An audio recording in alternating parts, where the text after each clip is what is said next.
The Haunted House on Maple Street. On a quiet street called Maple Street, there is a tall, slightly crooked orange house with rounded windows and a porch swing. Children whisper it is haunted, but Mia and Ben like secrets. Mia wears red rain boots and a yellow scarf and carries a tiny brass lantern. Ben wears a blue cap and keeps a small wooden toy airplane in his pocket. Their striped, fluffy cat Whisk purrs loudly and twitches his whiskers. Tonight the moon is a big, gentle friend, and the air smells like maple leaves and summer honey. They walk up the path, crunching little maple leaves that clap like tiny hands. The porch swing sways as if waving hello. A tiny lantern on Mia's belt glows in rainbow colors, and the house peeks out with a friendly grin of light from every window. The wind hums a quiet tune. Mia feels brave. Ben feels curious. Whisk heads for the bottom step and finds a trail of glittering dust motes that sparkle like tiny stars. The house does not shout or roar, it simply twinkles as if waiting to share a game. A small giggle floats from inside the house. "Peekaboo," calls a friendly voice, and a soft swirl of light drifts out the open door. Out floats Glimmer the ghost, tiny and translucent, with twinkling eyes and a warm smile. Glimmer bobbles in the air like a bubble and tilts their head. "Welcome, welcome," the ghost giggles, sounding like wind chimes. Mia and Ben laugh back. Whisk purrs, rubbing against Glimmer's gentle glow. This is not a scary ghost. This ghost loved jokes, blankets, and warm cookies. Glimmer takes them inside where the house is full of friendly surprises. A hallway clock hums a lullaby, rugs giggle when tickled by little feet, and picture frames blink happy eyes. A row of teacups on a shelf sing tiny songs when dusted by the breeze. "Play hide and seek," Glimmer asks, and the children clap. Room after room offers a new soft surprise. A pillow pile that bounces like a cloud, a window that shows the moon winking, and tiny glowing footprints that lead further in. They follow the glowing footprints into the kitchen where a bright blue cookie jar sits on the counter. The jar is covered in star stickers and makes a soft giggle whenever someone reaches near. "Cookies," Ben whispers, eyes wide. The cookie jar jiggles with a happy sound. Pots and pans clap like tiny drums, and the oven hums a gentle tune. Mia sets down her lantern, and the rainbow light tickles a tiny spoon. Whisk leaps up to inspect and finds a crumb that tastes like sunshine. After a small cookie or two, they step outside to the big maple tree that stands beside the house. The tree's knots look like smiling faces, and its leaves rustle as if laughing. "Swing?" the tree seems to ask, and the porch swing rocks itself. Mia climbs into the swing, and Ben gives a tiny push. The swing swooshes and sings. Glimmer twirls in the air, leaving a trail of little lights. Whisk curls in a leaf bed that smells like cinnamon dreams. Night feels like a friendly blanket. They play a treasure hunt where glowing footprints lead to tiny treasures. A teacup that sings a lullaby, a pebble that remembers tickles, and a button that buzzes like a tiny drum. The house helps by nudging a curtain to point the way. Each find makes them clap and giggle louder. Even the moon leans closer to listen. The night wraps around them all, soft as a quilt. They are explorers in a gentle wonderland where even a creak feels like a friendly hello. Suddenly, the tiny lantern on Mia's belt flickers and goes a soft, tiny dark. The rainbow glow winks off like a shy firefly. Oh no, Mia's lantern had been their little map of light. For a heartbeat, the house looks careful and hush-hushing, but then everyone, The clock, the tree, the cookie jar joins in to help. Glimmer shines a gentle glow, Whisk brings a bright dust mote, and Ben pats his pocket where his toy airplane glows a little silver. They all work together fast and gentle. Now comes the most sparkling part, a joyful fix. Glimmer gathers all the tiny lights in a little swirl and whispers a happy hum. The dust motes, the moonbeam, and the toy airplane's silver shimmer knit together and jump into Mia's lantern. Tiny rainbows leap and the lantern brightens like a flower opening. Hooray! They all cheer. The house claps its wooden hands and the teacups do a bubbly giggle dance. Everyone dances in a ring of light, stamping out a soft rhythm of claps and purrs. With lights back and hearts full, they decide to have a moonlit cookie party. The cookie jar tops itself open and offers biscuits that smell like sugar sunshine. The oven sings a soft puff and the teacups clink a little tune. They sit on the porch step, sharing crumbs and stories. Ben tells a flying airplane story, Mia hums a brave boat song, and Whisk offers gentle purrs for comfort. Glimmer listens and tells silly ghost knock-knock jokes. The night feels like a warm hug from the whole house. When stories grow sleepy, Glimmer gathers small, soft sparks and sprinkles them into the air like tiny lantern feathers. For dreams, Glimmer whispers and the sparks curl gently around each child. The maple leaves hush and the swing slows. Mia puts her lantern back on and tucks a crumb into her pocket for morning. Ben folds his airplane wings and smiles. Whisk finds a warm lap and makes a loud purr. The house hums a lullaby, low and cozy, as if tucking everyone into a blanket of night. It is time to go home. Mia and Ben stand and hug Glimmer, who hugs back with a breeze that smells like maple cookies. "Will you come again?" Mia asks. Glimmer nods and twinkles extra bright. The house waves a porchboard hello, and the maple tree rustles a friendly goodbye. The path glitters with the same tiny footprints that led them in, and Whisk trots beside them like a furry little night guard. The moon smiles down and the stars blink a sleepy hello. They walk home slowly, carrying warm pockets of wonder. At home, they tuck under blankets and whisper about the night's games. Outside the house on Maple Street, a tiny golden maple leaf glows on their doorstep, still warm from the porch hugs. Mia puts the leaf in a small box by her bed. Ben draws a picture of Glimmer with a crayon airplane flying around a smiling house. Whisk curls up at the foot of the bed, still dreaming of crumbs and dancing teacups.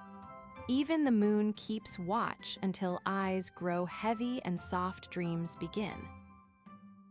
In the morning, the leaf is still there, only now it is a tiny bright bookmark for a day of new adventures.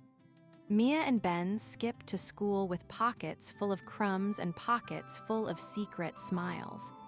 They wave at the crooked orange house when they pass, and the porch swing gives a small squeak as if winking. Glimmer peeks out a window and tiptoes a friendly little hello with a sparkle. On Maple Street, the haunted house keeps its friendly secrets and waits quietly for the next night of giggles.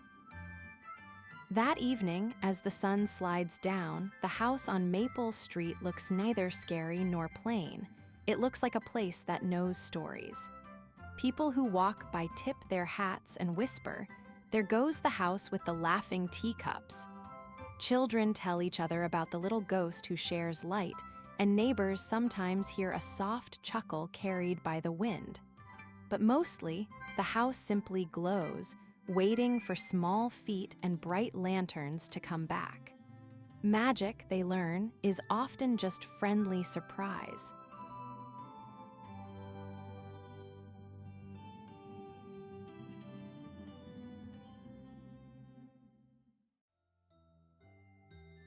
The girl who painted city skies. Every night when the city yawns and the sidewalks grow sleepy, Myra climbs a narrow staircase to her favorite rooftop. She carries a tiny wooden paint box and a magic paintbrush that hums like a little bell. Pip, her cheerful sparrow friend, flutters beside her, ready to whistle a nighttime tune. Myra looks up at the sky, where the moon listens and clouds gather like fluffy audience members. She dips her brush into sleepy blue, and the first soft color slides out and stretches across the air. When Myra paints, the paint does not smear on the roof or drip on chimneys. It floats like music and becomes part of the air, turning the sky into a soft blanket. The tall, friendly buildings watch with window eyes that blink slowly. A stray piece of color slips down to tint the old street lamp, and the lamp glows a little warmer as if thanked. People looking up from warm kitchens see new colors and smile, even if their tea is just a little too hot to sip. Stripe the rooftop cat loves painted skies. He pads softly along tiles and chases bright color swatches that fall like confetti. When Myra paints a slow, sleepy yellow, Stripe purrs so loud the chimneys seem to hum along. Pip perches on Myra's shoulder and whistles, adding tiny tunes that help the paint settle in curvy loops.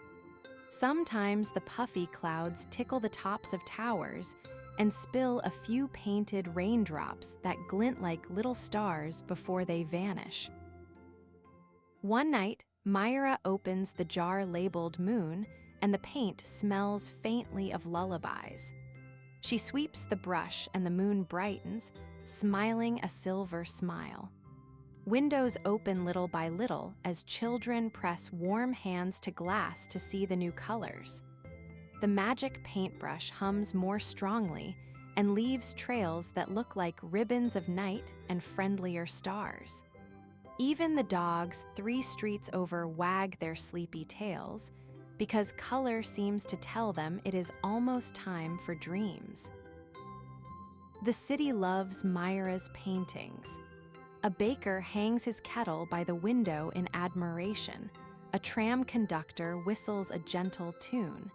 Even the old street lamp seems to lean in. But one evening, a gray fog arrives, heavy and hushed. It slips between chimneys and wraps around antennas. It doesn't have a voice, only a soft, spreading gray that tries to hide the colors Myra has been painting. Myra feels her brush tremble as the fog cools the air and dulls the brightest hues. Myra does not want colors to vanish. She knows the city needs them to dream. She takes a deep breath and whispers to her paintbrush, "Sing with me." The brush hums like a tiny songbird, and Pip answers with a bright whistle. Myra opens the jar marked rainbow and dips the tip. This paint tastes of giggles and sunbeams in her imagination. She swirls and paints a wide, brave arc that reaches from chimney to crane and back again. The rainbow paint does something wonderful. It tickles the gray fog, and the fog cannot help but laugh. When it laughs, little gaps open and color peeks through. Myra paints another arc, and then another, until the sky looks like a ladder of colors for sleepy stars to climb. Buildings lean forward like friends watching a parade. Stripe bats at a falling smear of purple, Pip whistles a proud tune, and people on balconies clap quietly so they do not wake tiny babies. As the colors return, the moon leans down and listens to Myra's small, soft humming. Stars wink awake and the painted sky hums back. The city breathes out a happy, sleepy sigh. Myra feels tired at the edges of her paint-splattered sleeves, and she knows it's nearly time for her own bedtime. She places the magic paintbrush gently into the tiny wooden paint box, which closes with a soft click as if singing goodnight to the brush. Before Myra climbs down from the rooftop, she paints one last small thing, a tiny door of gold on a cloud, just big enough for a whisper to slip through. She hopes the whisper will find anyone who needs courage in a dream. Pip tucks his head under a wing, and Stripe curls his stripe around a paint swatch. The old street lamp pours a warm puddle of light down the stairwell, lighting their steps so they go home with gentle feet and bright hearts. At the bottom of the stairs, the city seems softer, wrapped in Myra's painted sky. People fold their hands around mugs and read stories by windowlight. The moon keeps a gentle guard, and the stars hum a lullaby only the sleepy can hear. Myra tucks away her paint box and dreams of tomorrow's colors. Maybe a laugh yellow, a quiet green, or a giggle pink. Pip dreams of flying between ribbons, and Stripe dreams of chasing the brightest red dot. When the morning tucks in and the first sleepy sun tiptoes up, the painted sky keeps its secret for those who remember to look. Myra learns that painting the sky was not only about colors. It was about sharing small, brave gifts of wonder so everyone could dream a bit kinder. Each night she will climb again, brush humming, friendship at hand, to paint city skies that help the whole town sleep with a smile. And the moon will always listen, waiting for her next song.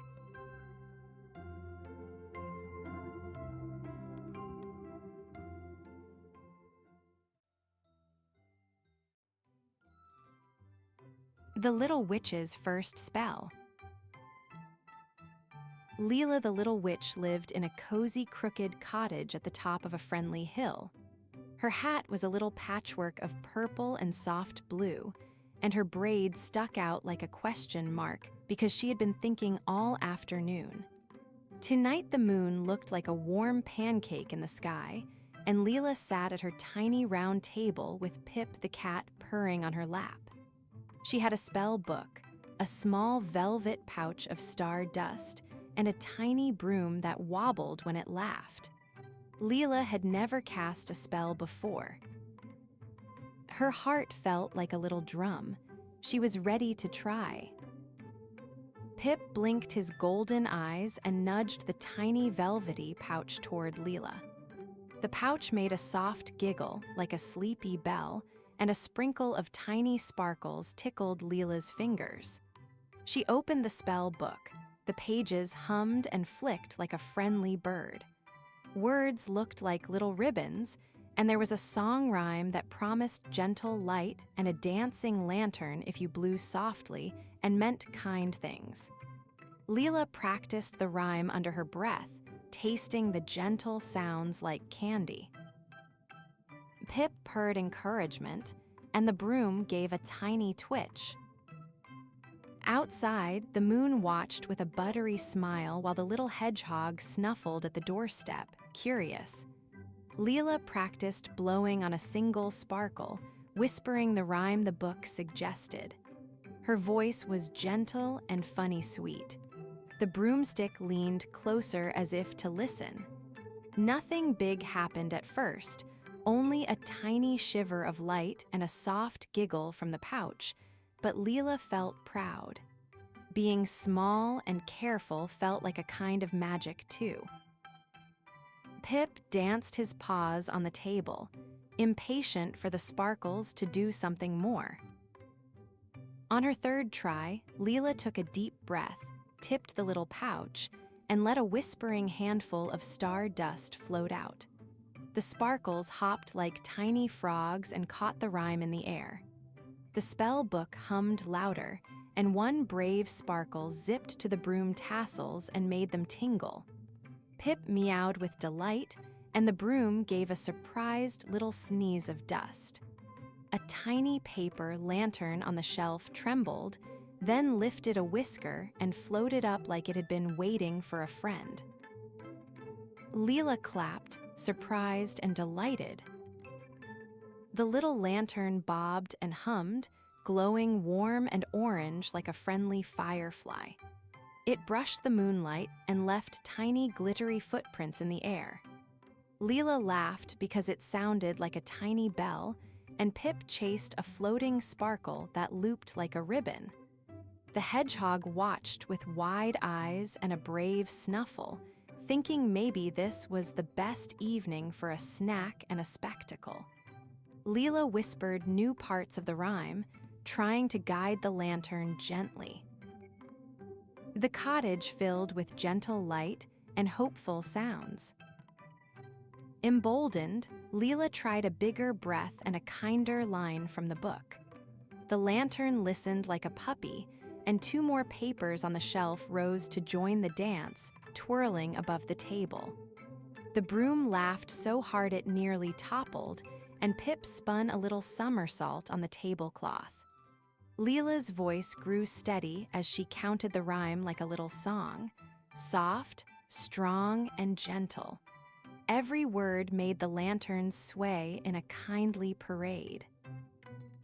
Tonight the cottage looked like a tiny festival lit by Leela's careful magic. The moon seemed to clap with twinkling light. Even the trees hummed a soft tune. Leela felt like she could make gentleness float across the whole hill. Pip pranced in circles, and the broom did a silly little waltz. The lanterns drifted over the window and out toward the willow tree, painting long shadows like friendly fingers. Leela felt proud and a little dizzy with excitement as the magic she had read about became real right before her eyes. Her spell sounded like a lullaby the whole valley could hear. But one lantern, cheekier than the rest, decided to explore the willow branches too closely. It tumbled into the leaves and got tangled in a cozy knot, humming in a worried little voice. Leela's stomach did a tiny flip. The rhyme she knew was gentle, but now something needed bravery and thought. The moon watched, its smile turned curious, and Pip hissed a small, hurried hiss as if to say, "We must help." The hedgehog snuffled forward, suddenly very brave and very ready to help a floating friend. Leela took another deep breath, this one steadier, with kindness tucked into it like a secret. She opened the book to a different page and read a softer rhyme about patience and help. The words were slow and round, like warm soup. Pip rubbed against the lantern's ribbon, trying to soothe it, while the hedgehog gave a polite little snuffle that somehow untangled a ribbon knot. The broom leaned its handle down to offer a steady perch. Leela felt braver with friends by her side and kept whispering the new, careful rhyme. Slowly, the lantern stopped trembling, and its little hum turned into a thankful trill. Leela said the rhyme again, softer and steadier, and the lantern floated free with a tiny bow as if to say thank you. The willow leaves tapped like applause, and the moon gave a big buttery grin. Leela hugged Pip and the hedgehog, cheeks warm and proud. The cottage glowed with gentle lantern music, and Leela realized that magic could tidy mistakes when you used your words and your heart together. Everyone sighed happy and tired sighs. After the rescue, Leela sat very still and wrote a tiny note in the back of her spell book. Be patient, be kind, breathe slow. She tied a little star sticker beside it and kept the pouch of star dust closed for a gentle nap. Pip curled into a sleepy bun on the broom's crooked handle, and the hedgehog found a warm sock for a nest. Leela smiled because she had learned a new kind of magic, fixing things with friends, calm words, and a steady breath. It felt like the best kind of spell. Night hummed all around the cottage like a sleepy tune. Leela made a tiny pot of moon tea, sweet and warm, and shared it with her friends on the doorstep. They sipped quietly under the smiling moon, which seemed to puff little stars like popcorn. Pip told a silent story with his tail, and the hedgehog snuffled a happy snack. Leela felt proud and cozy. Her first spell turned out to be a lesson wrapped in giggles and small heroic acts. The hill felt safer than before, full of gentle light and tiny promises. Before bed, Leela tucked the spell book under her pillow and hummed the rhyme she had learned, the one about kindness and breath. Her hat slid over one eye like a sleepy curtain. The broom leaned gently by the window, and Pip gave one last stretch and a purr like a tiny engine. Outside, lanterns bobbed like sleepy friends returning to rest. Leela swallowed a yawn and felt a brave kind of tired, the sort that grows after you try something big and do your best. She whispered, "Tomorrow I will try more," and the moon winked back. Leela dreamed of new gentle spells, one to help lost mittens find their owners, another to make soup sing when someone is sad. Pip chased dream sparkles shaped like fish, and the hedgehog dreamed of brave leaf boats. In the morning, Leela opened the spell book again and found tiny footprints of sparkles near the note she had left. The book hummed as if to say, "You did well." Leela grinned and tucked a star sticker onto the page. Practice, she thought, and gentle courage were the best kinds of magic. Word of the little lantern parade spread softly through the valley like warm bread smell. Neighbors waved from downstairs windows and left tiny thank you notes on Leela's gate. The moon stayed, always friendly, and at night more lanterns sometimes drifted by just to say hello. Leela practiced her rhymes a little every day, and sometimes she made tiny lights for someone who felt lonely. Magic, she learned, was not only in sparkles, but in the courage to try and in the care to fix what went wrong with gentle hands. On the hill, the cottage glowed softer each night, a little beacon of practice and patience. Children of the valley told stories of the small witch who tried her first spell and learned how to be brave when things wobbled. Leela liked the stories because they sounded like the rhyme she read, calm, bright, and full of room for mistakes that turned into lessons. Pip would puff with pride, and the broom would wobble happily at every retelling. The hedgehog became a favorite helper and got a name, Nuzzle, because of the way he liked to nuzzle trouble into neatness. Years later, Leela would remember her first spell with a silly, fond whisper. She would write the rhyme at the front of the book so she never forgot how a gentle voice and a steady breath could calm a floating thing. But tonight, she was only just learning, and that was perfect. She kissed Pip on his head, patted Nuzzle's brave snout, and turned the little pouch so it could rest and giggle softly in its sleep. The moon tucked the whole hill beneath a cozy blanket of stars, and Leela's first spell slept, too soft, mended, and waiting for tomorrow.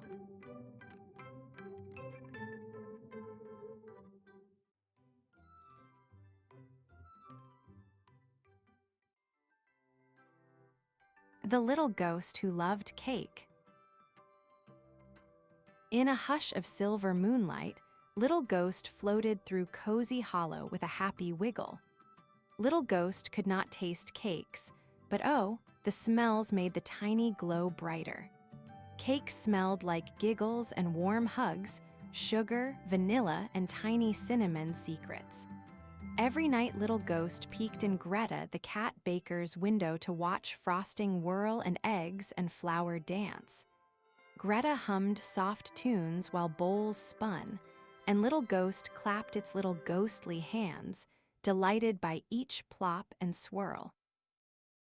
Greta always left her bakery window just a tiny bit open so the sweetest smells could float out to the street. Little Ghost loved to ride those smells like a kite. One evening, a soft bell rang outside the bakery door. Wibble the mouse scurried in with bright whiskers and a squeaky hello. Wibble loved crumbs and stories. Together, Wibble and Little Ghost watched Greta roll a big cake batter into tall pans. Little Ghost blinked with joy as the cake puffed up like a fluffy cloud. One night, a town notice fluttered by the bakery door. Cozy Hollow was planning a moonlight picnic for all the neighbors. "We need a very special cake," cried Wibble, eyes wide with crumbs of excitement. Little Ghost wiggled and twinkled.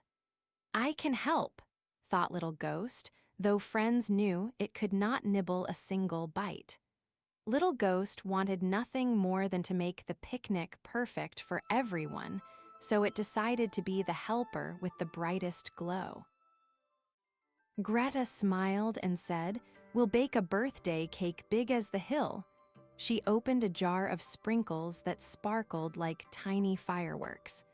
Little Ghost floated close, feeling proud but puzzled. "How can I help?" it asked in a whisper that sounded like a soft bell. Greta tapped a paw to her apron.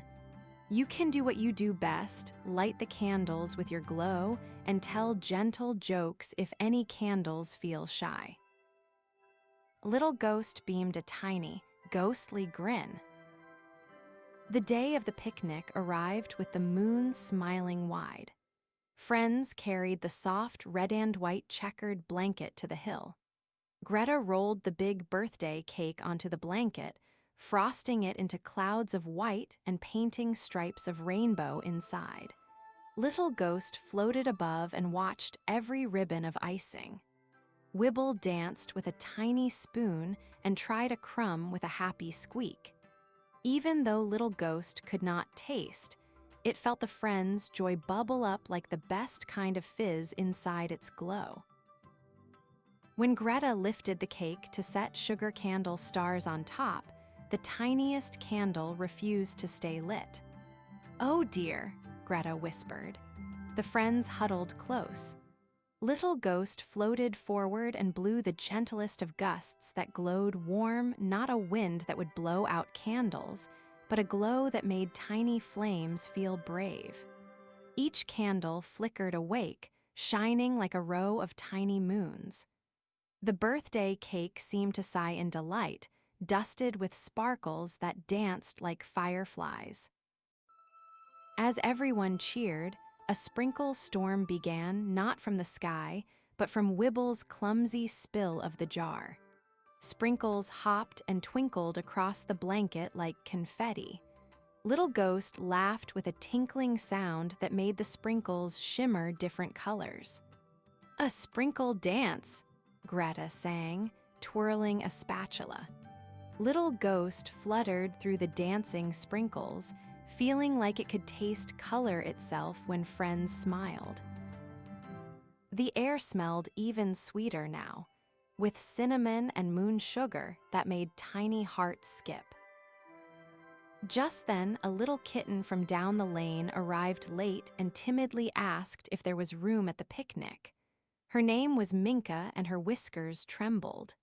Greta scooped her into a warm paw and said, "There's always room for one more." Little Ghost drifted nearer and wrapped a friendly glow around Minka like a soft blanket.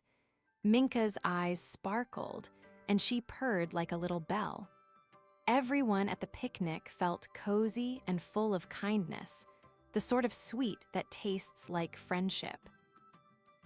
After singing a merry song, Greta carefully cut a slice of the birthday cake for each friend. Wibble nibbled, Minka purred, and Greta savored a spoonful with closed eyes. Little Ghost drifted through the feast, collecting tiny crumbs of laughter and storing them in its glow. When a shy cloud drifted over the moon, the candle flames wavered, but Little Ghost flared a little brighter, and the light came back. "Thank you," Greta said softly. Your glow keeps the magic alive. At the end of the night, everyone lay on their backs looking up at the friendly silver moon. Little Ghost felt a warm, new feeling settle inside. Sharing made its glow feel fuller than any cake could. The moon winked as if to say, "Well done." Greta tucked the last crumbs into a tiny bag for Wibble and gave Little Ghost a flour-dusted kiss on the forehead. Wibble whispered a secret recipe for midnight muffins. They all promised to bake, share, and make picnics together again. Little Ghost drifted home that night with pockets full of laughter and a glow that hummed like a small bell. Though it never ate cake, the memory of frosting clouds and candlelight wrapped around it like a warm scarf. Under the silver moon, Little Ghost dreamed of sprinkles that sang and candles that told jokes. Every night after, Little Ghost visited Greta's window to watch new cakes rise and new friends arrive, knowing that the best flavors were kindness and shared smiles.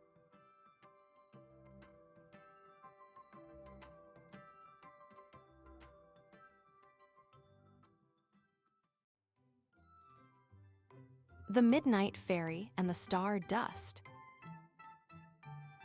When the clock said midnight, the little Midnight Fairy opened her wings.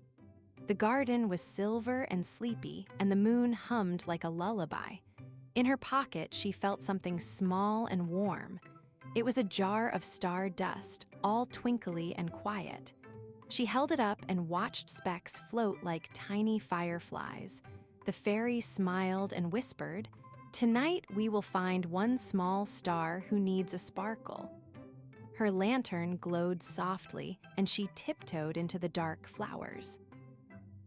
She wandered beneath tall moonbeams and met the little moon rabbit. The rabbit had moon-shaped patches and hopped as if on soft clouds.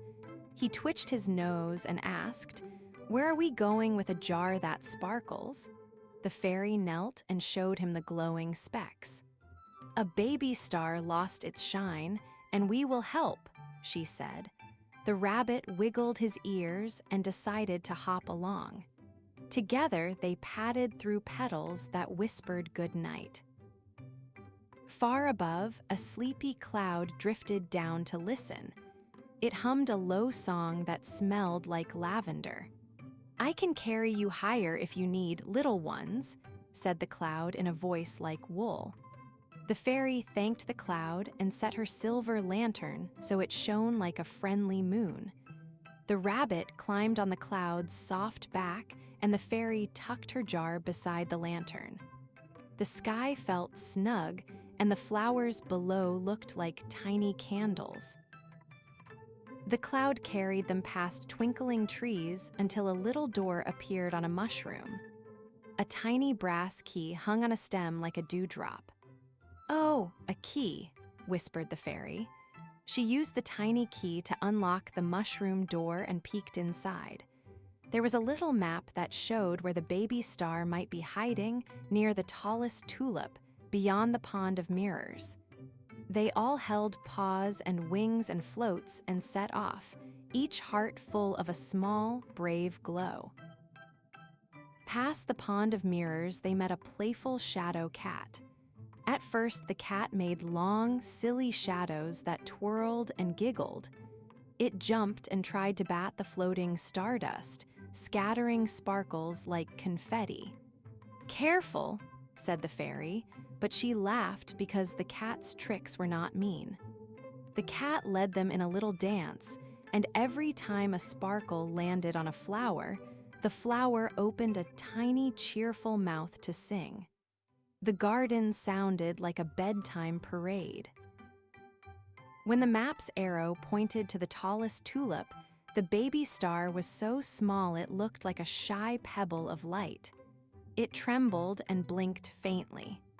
"Oh," said the fairy softly, and she set her lantern beside the tulip so the baby star could feel brave. The rabbit hummed a soft hop hum, and the cloud tucked the tulip's leaves around it like a blanket. The star blinked a little brighter with each kind sound. It needed one gentle sprinkle to shine full. The fairy unscrewed the jar very slowly. Sparkles rose like tiny fireflies and tickled the air.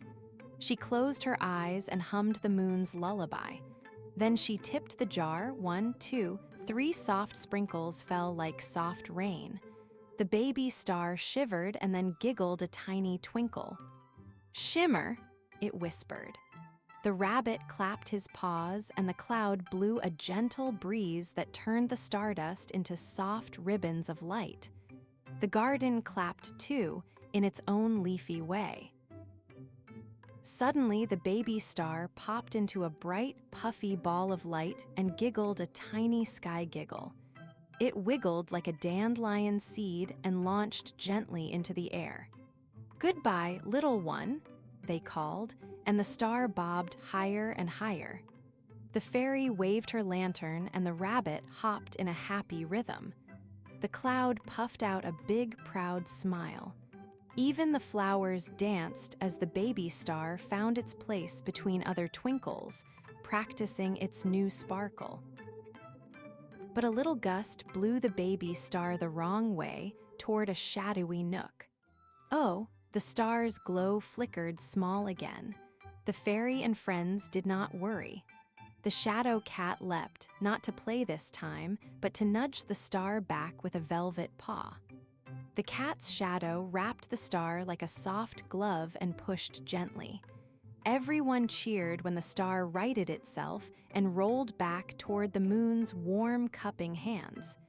Even the night seemed to sigh with relief. Now the star was ready to try its brightest twinkle. The fairy sang the loudest lullaby she knew, and the sky listened. Sparkles rose from the jars and from the flowers and lifted like tiny ladders. The baby star climbed its shimmer and burst into a full, soft sparkle that made the moon wink. The pond of mirrors reflected 1,000 happy eyes. The night garden glowed like a bowl of warm candy, and everyone felt small and brave and very loved. Time felt slow and soft as the moon nodded its head. The fairy tucked the empty jar into her pocket and handed the tiny key to the rabbit to keep safe. "We did it," she whispered. The cloud hummed a sleepy tune, and the rabbit yawned the longest rabbit yawn. The shadow cat curled around a tulip like a protective friend. Little giggles and sleepy sighs drifted through the garden like tiny autumn leaves. The night promised more gentle work tomorrow. The fairy walked back under the slow moonbeams. She paused and looked up at the baby star, now shining steady and small among the others. She leaned forward and whispered, "Good night, little light. Shine bright for dreams." The star twinkled back like a tiny thank you. The garden closed its eyes. The lantern's glow dimmed to a soft heartbeat. The fairy yawned and tucked into a petal bed, dreaming of more stardust adventures to share with friends. Dawn began to tiptoe in, painting the horizon blush and gold. The fairy woke a little and smiled at the morning birds.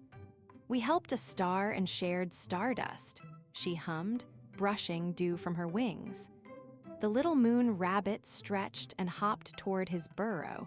The sleepy cloud floated back to its cushion in the high sky, and the shadow cat curled in the tulip bed for a tiny nap.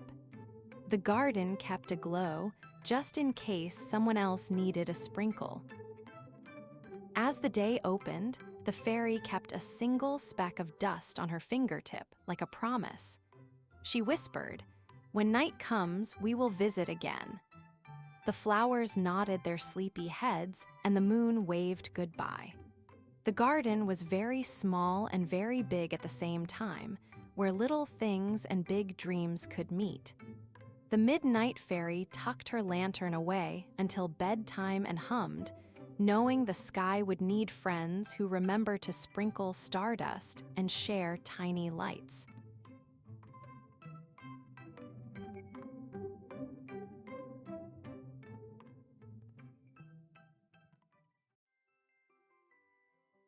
The puppy who chased rainbows. Pip was a small, bouncy puppy with golden fur that glittered when he shook.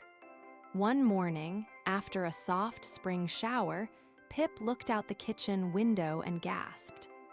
High in the sky, a bright, curvy rainbow arched from tree to tree. Pip's tail began to wag like a metronome. He had never seen such colors shimmer together, and in his puppy heart, a daring idea grew. He would chase that rainbow and see where the colors lived. Pip darted out the back door into Grandma Mabel's garden. The air smelled of damp earth and flower petals. Grandma Mabel stood near the herb row, apron on, and she laughed when she saw Pip racing by with muddy paws. She waved and called, "Be careful, little one." Pip only barked happily and raced toward the bright curve of color, thinking the rainbow must be close. He skipped over stepping stones and chased each shimmer like a bouncing toy. A small bluebird named Bee fluttered down from a branch and landed on the garden fence. She tilted her head and sang a curious chirp. "You can't catch a rainbow, Pip," Bee trilled. Pip cocked his head and blinked with big, round eyes. That answer made him more determined, not less. "I will try," he yipped, and off he bounded, Bee chirping overhead. Together, they left the garden path and leapt into green grass that tickled Pip's paws. Across a little wooden bridge they went, where a happy frog named Flip croaked hello from a lily pad. Flip wore a tiny green smile and popped up to say, "Where are you going?" "Pip." Pip wagged and pointed with his nose toward the glowing arch. Flip stretched and leaped with a playful splash, happy to come along. The trio trotted past sun-warmed stones and puddles that winked like mirrors, each puddle puzzled by Pip's hopeful nose. The path led to a meadow where clover grew soft as cushions. Colors seemed to hum there, the rainbow's bottom kneed close to the ground, winking like a shy friend. Pip ran faster, paws thumping the soft earth. Bee zipped between wildflowers, her tiny wings flicking ruby and sapphire shadows. Flip hopped from blossom to blossom, delighted. Pip jumped and leaped, feeling he might jump so high the rainbow would finally let him touch its colors. Pip made a big, brave leap and pawed at the air. For a heartbeat, colors seemed to tremble. A warm, friendly sun peeked out from the clouds and smiled down, bathing Pip in golden light. But the rainbow shimmered and slid like light on a bubble. Pip landed in a soft tumble of grass and giggled. Though his paws barely touched color, the thrill of trying felt like discovering a new kind of game, one that laughed and ran as much as he did. Near the meadow's edge, under a willow that swayed like a sleepy curtain, Pip found a puddle that wasn't like the others. It reflected the sky in colors so bright it hummed a tiny tune. Pip peered in and saw the rainbow ripple back at him. He poked the water with a curious nose. The puddle tickled, and the reflection winked. Off came a tiny sprinkle of color sparks that danced on Pip's whiskers and made him sneeze a happy puppy sneeze. The puddle giggled like a tiny bell and sent up a ring of color sparks that floated around Pip. Bee hopped down to peck a spark on Pip's nose. Flip tried to catch a sparkle with a quick frog jump. The spark smelled faintly like sunshine and tasted like giggles. Pip rolled and chased them in a merry tumble, each spark bursting into a soft pop of color that made the meadow smell sweeter. The rainbow had given Pip a gift, pieces of color to play with.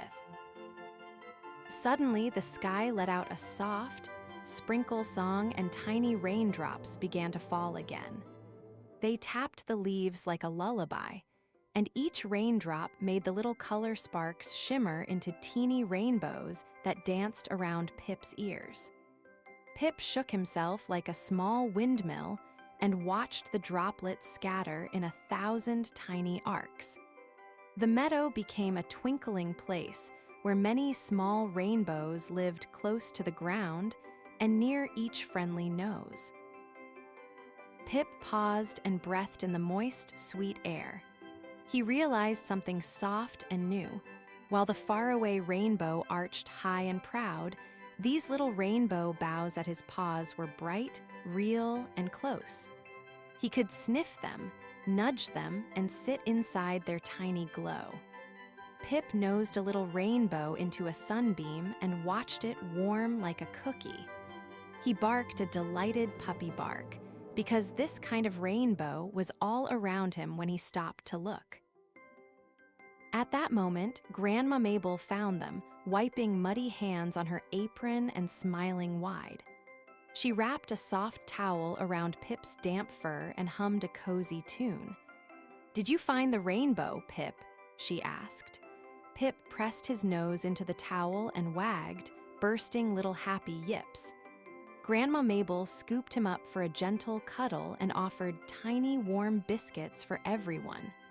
The friends sat together, sharing biscuits, stories, and the glow of small colors. Grandma Mabel hummed, then carefully painted a paper kite with all the colors they had seen: red, orange, yellow, green, blue, indigo, and violet. Pip sat very still, watching the brush make swirls and stripes. Bee peeped approvingly and Flip clapped his small frog hands. When the kite was ready, Grandma Mabel tied a string safe around Pip's collar so he could carry the kite as they walked. Pip felt proud and important, like the leader of color. They walked back to the meadow and Grandma Mabel let the kite soar. The paper bird bobbed and danced, and as it climbed, stripes of paint fluttered like tiny rainbows of its own. Pip trotted along with the string in his mouth, prancing proudly as the wind lifted the colors high. Bees hummed around the flowers and Bee sang. Flip hopped in the sunshine, eyes closed, smiling. Pip felt the colors trail behind him like a happy tail. As the kite climbed, it seemed to scoop up the sky and carry a handful of color back down toward them. Little flakes of painted brightness drifted like confetti and settled softly on Pip's head and on Grandma Mabel's apron. Pip pranced in a slow, happy circle, feeling as if he had caught pieces of the rainbow after all, not the whole arch, but color that filled his paws and heart. Laughter bubbled up from everyone, ringing like tiny bells. When the sun began to lower, the rainbow dimmed into a soft promise across the clouds. Pip curled into Grandma Mabel's lap, tired but glad. He thought about the big rainbow he had chased and all the little rainbows he had found, the puddles' sparkles, the tiny bows in the rain, the painted kite's flakes, and the warm colors of friends' smiles. He realized chasing had led him to more joy than catching ever could. Joy lived in the journey itself. Grandma Mabel carried Pip inside, towel dry and warm, while Bee tucked into a cozy nest, and Flip found a damp, comfy leaf to rest on. Pip's last puppy thoughts before sleep were twinkling pictures of all the colors he had sniffed and chased. He dreamed small rainbows that fit in his paws and big rainbow arcs that he would watch from a safe, loving lap. In his sleep, he chased colors gently and woke with a smile. Morning came and Pip woke with a little yawn, happy as a sunflower. He trotted to the window and saw a faint arc high and thin in the far sky. Pip's tail thumped, but this time he sat quietly and watched the rainbow turn the morning light into gentle color. He knew now that rainbows were not things to catch, but songs to follow, stories to share, and bright pieces of every day. Pip wagged, ready for new little adventures.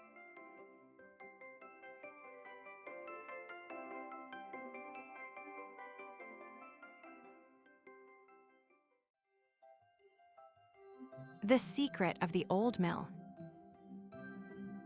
At the edge of the little village stood the old mill. It leaned a tiny bit to the left and hummed with the wind. Children liked to run past it and clap their hands when the wheel turned slow. Myra loved the mill best. She wore a bright blue scarf and tiny freckles on her nose. Each evening, she would sit on the low stone and listen for whispers from inside the round window. The whispers sounded like the end of a song and the start of a new one. Pip the squirrel and Benny the mill mouse were Myra's friends. Pip chased sunbeams and loved shiny little things. Benny was small and careful and always carried a tiny crumb for later. The three of them pretended the mill was a castle, a rocket, and a cave that kept secrets. One morning, when the dew still made the grass sparkle, Pip spotted something glinting in the moss. It was tiny and bright. He called, "Myra, Benny, look." Myra reached into the cool moss and found a tiny golden key. It fit in her palm like a little sun. The key had a leaf-shaped bow and a gentle sparkle that made Pip chatter excitedly.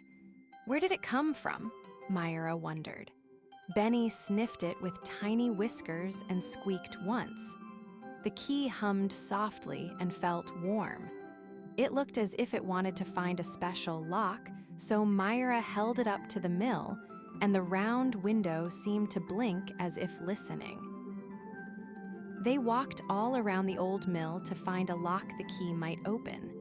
The wooden wheel creaked, and the air smelled of warm bread and wet leaves. There was a tiny door near the back, just above the roots of an old willow. It was round and small, with a little keyhole tucked beneath a patch of moss. Their hearts tapped like little drums. Myra knelt down and held the key to the keyhole. Pip and Benny watched in a hush so quiet butterflies would have been surprised to move. Myra slid the tiny golden key into the keyhole and turned it with a hopeful wiggle. The key clicked like a tiny bell, and a soft chime rolled through the mill like a sleepy laugh. The round door opened just a crack, and a warm, gentle light spilled out, smelling faintly of cinnamon and rain. A narrow, curved stairway curled down like the inside of a shell. Pip squeaked with delight, and Benny tucked his crumb higher in his fur to be ready for anything. They tiptoed down the curving stair. The room at the bottom smelled of old paper and wildflowers. Shelves hugged the round walls, and jars with buttons, ribbons, and tiny bells lined them up like smiley rows. A little wooden shelf held a tiny music box carved to look like a mill. When Myra brushed away a leaf, she saw that the music box had a winding keyhole and a painted wheel, and it trembled like it wanted to wake up. Pip's whiskers twitched. Benny held his breath. Myra gently wound the music box. It began to play a tune so soft it felt like a hug. The mill's little window upstairs hummed back, and lanterns flickered on within the tiny room. The tune smelled like rain on summer stones and tasted like fresh bread crumbs in Benny's memory. As the song spun, the paint on the music box glowed, and tiny silver notes drifted up like dandelion fluff. Those notes tucked themselves into jars and corners, making the whole room breathe in song. Then, from the curl of a millstone, a breeze unfolded into shape and winked at them. It was Windle, a tiny breeze spirit, all ribbons, leaves, and gentle light. Windle laughed in little gusts and danced around Pip's tail. "Hello," Windle whispered, its voice like a bell in a shell. "You found my music." Myra felt a flutter of happiness. Wendell's ribbons smelled like first leaves and made tiny sparkles on the floor. Benny's tiny paws tapped to the tune. Wendell twirled and told them the mill's secret. "I collect songs," it said, "and stories and little sleepy sighs. I fold them into jars and tuck them under stones. I keep giggles safe so they can be used again." Myra listened with wide eyes. Pip hopped in a circle like a spring. Benny snuggled closer and felt proud that he had kept crumbs for so long. The old mill was not just a building. It was a treasure box of tiny sounds that made the village glad. Wendell showed them jars labeled with tiny words. First laughs, raindrop rhythm, lullaby, and moonshine hum. When it popped a jar open, a soft sound puffed out and painted tiny rainbows in the air. The mill had collected the village's happiest little noises for years. Myra and her friends felt like keepers of something kind and important. "Can we help?" Myra asked. Wendell swirled happily. "Yes, we can mend a torn tune and stitch a missing rhyme together." They made a plan. Myra would hum a tune, Pip would chase the scattering notes, and Benny would tuck the smallest whispers into a safe jar. For a while, everything hummed like a happy kitchen. They mended a torn lullaby that had lost a line, and they stitched a lost rhyme back to its song. Wendell taught them how to fold sound gently and place it on a shelf where it would not get lonely. The mill hummed along, pleased as a cat in sunshine. Suddenly, the sky angrily rolled a thundercloud and rain started to drum on the mill roof. A big gust rattled the window and made the lanterns sway. Some loose musical notes slipped free and tumbled out the little door. Wendell tried to hold them, but it began to thin like mist. "Oh no," Pip shouted as the storm pulled at the songs. The wheel groaned and the jars rattled. The mill sounded worried, and Myra's heart knocked very fast. This was the moment they needed to be brave. Myra took a deep breath and began to sing the tune they had mended. Her voice was steady and warm like bread fresh from the oven. Pip leapt into a gust and caught 2 fluttering notes with a brave little cheer. Benny scampered along the edge and pushed a bell to ring a steady beat. Wendell gathered itself with a small swirl, warmed by their voices, and puffed up stronger. Together, they sang louder and softer, louder again, until the notes remembered where they belonged. The storm grumbled away, leaving shiny puddles and a sky brushed with pink. The old mill sighed a happy, creaky sigh. Wendell danced and glittered, fuller and brighter than before. The jars were whole, and the music box sang a little skitter of a tune to say thank you.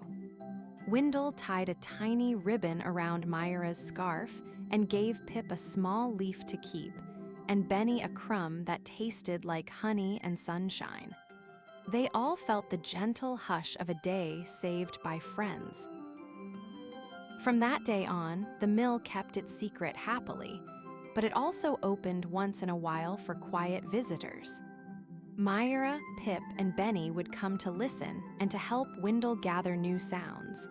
The clink of spoons, a baby's first giggle, the soft squeak of a sleepy owl. The village never knew the exact way their little noises were kept safe, but they liked to see the mill glow at night.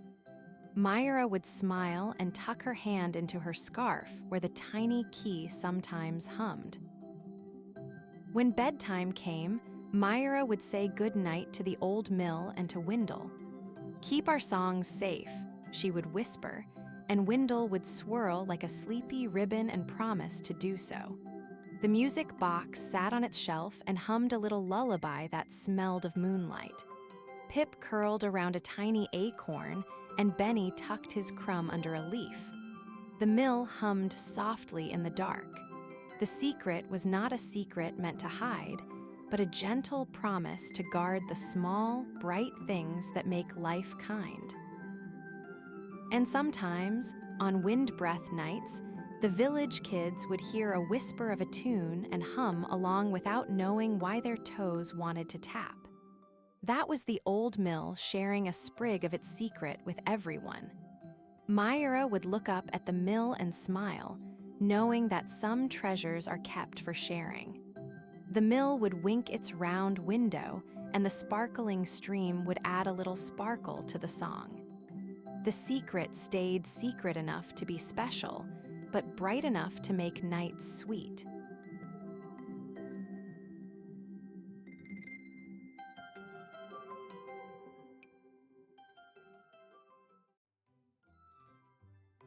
Penny and the Pirate Parrot. Penny liked the wind on the beach. She liked the sand between her toes and the little wooden boat she carried each day. Today the sky was high and a giggle came from the driftwood sign. Sitting on the sign was a bright parrot with a tiny red bandana and one missing golden feather. He bobbed and clicked his beak. "Ahoy!" he squawked in a sing-song voice. Penny blinked, smiled, and tipped her toy boat toward him. The parrot fluffed his feathers and said, "Pip, pip, treasure."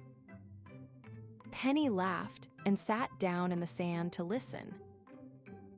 Pip the pirate parrot hopped down with a soft cluck.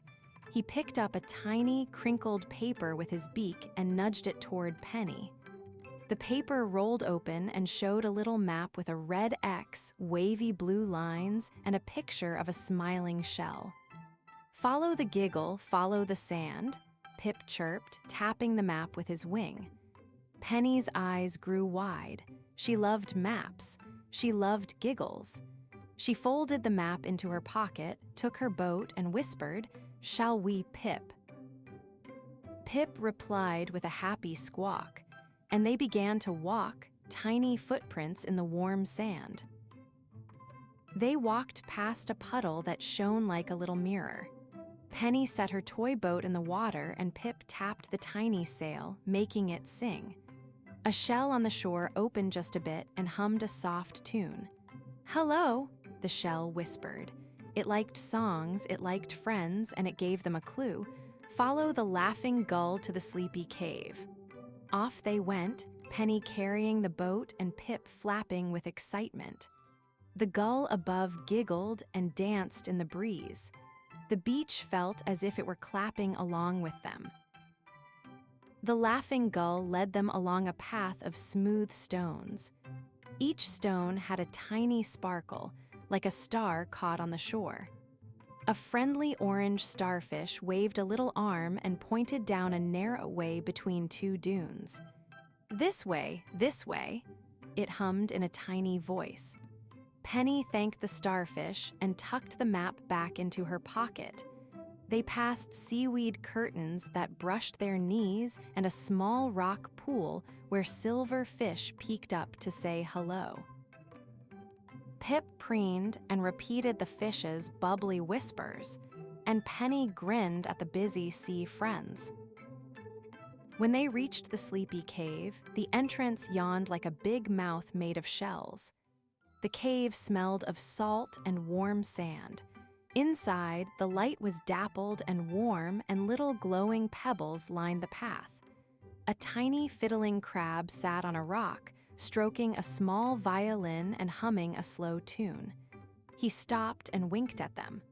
"Ah, visitors," he clacked, playing a few cheerful notes. "If you need music to find your way, just listen to the tune and step when it sways."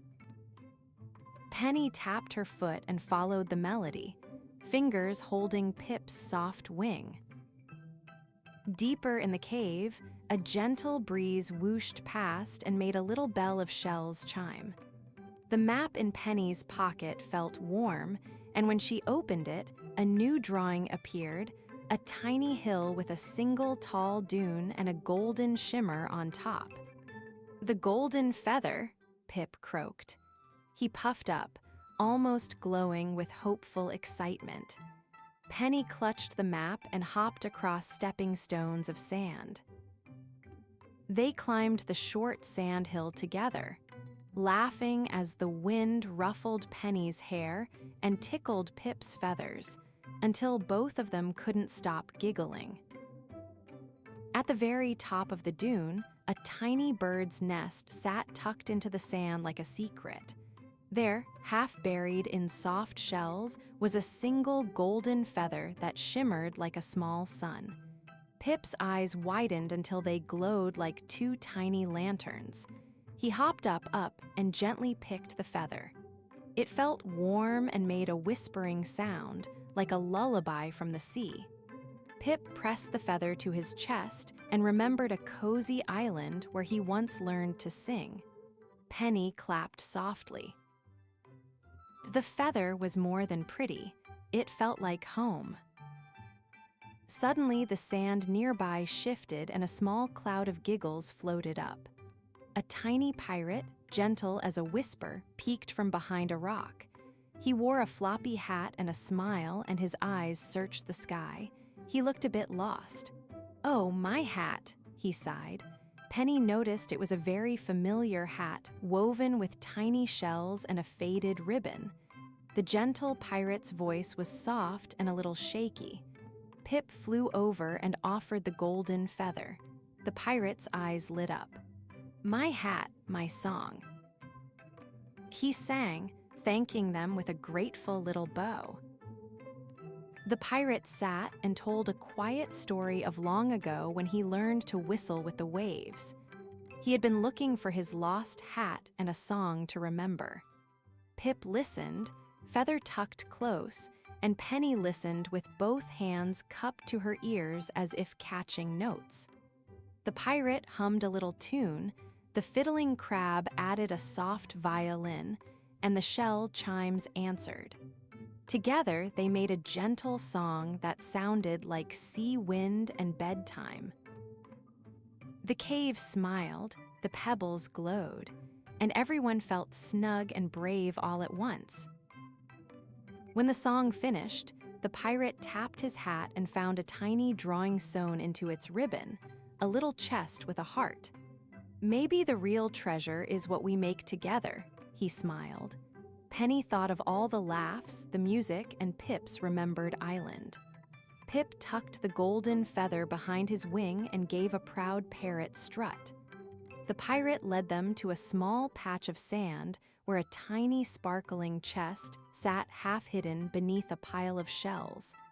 It chimed gently as if it already held a few songs inside. Penny opened the chest with careful, excited hands.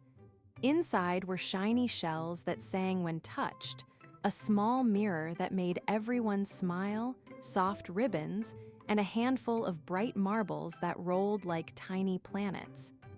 Each shell sang a tiny note, and together they made a happy, tinkling song. Pip found a tiny patch that fit the golden feather perfectly and sewed it in with a bit of salty thread. The pirate placed his hat on the chest and tapped it like a drum. "Treasure." They all cheered in a gentle, giggly way. They decided the treasure was for sharing. Penny took a marbled bead and gave it to the fiddling crab.